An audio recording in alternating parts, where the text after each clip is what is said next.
ดพระธาตุพนมโอ้สาวบ้านเพกคิดทอดแก้มแดงแอวกลมสองเฮาเคยไปกราบก้มไหว้ธาตุพนมเมื่อปีผ่านมาเมื่อก่อนน้องสาวเคยพาไปท่องเที่ยวเมืองไทยจังหวัดอุดรขอนแก่นไปที่เที่ยวกรุงเทพพัทยาหรือว่าบางแสนสองเฮาสาบานเป็นแฟนกับหนุ่มต่างแดนฝั่งซ้ายเมืองลาวโอ้น้องสาวฝั่งไทยนี่เอ๋ยไอ้หวังอยากมาเป็นเคยน้องเอ๋ยสิได้หรือบ่ใส่โทรศัพท์เว้าโยกกับน้องนั่นน้องเดี๋ยวนี้น้องพบคนหล่อลืมแล้วบ่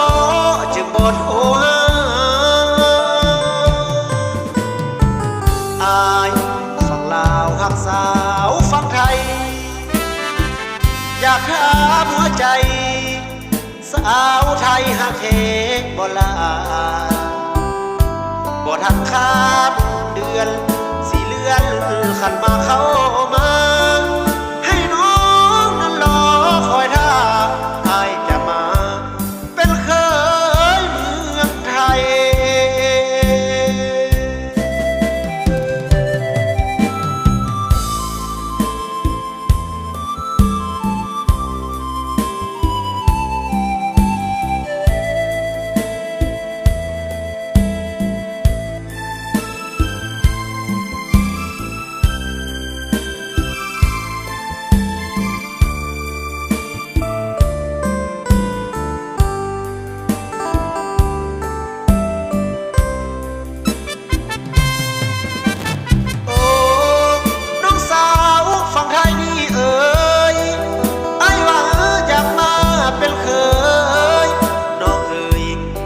หรือบ่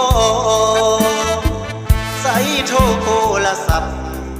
เว้าโยกกับน้องนั่นน้องเดี๋ยวนี้น้องพบคนหล่อลืมแล้วบ่จึงบ่โทรหาอายฝั่งลาวหักสาวฝั่งไทยอยากถามหัวใจสาวไทยหักเหบ่ลา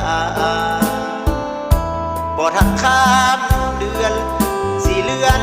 ขันมาเข้ามา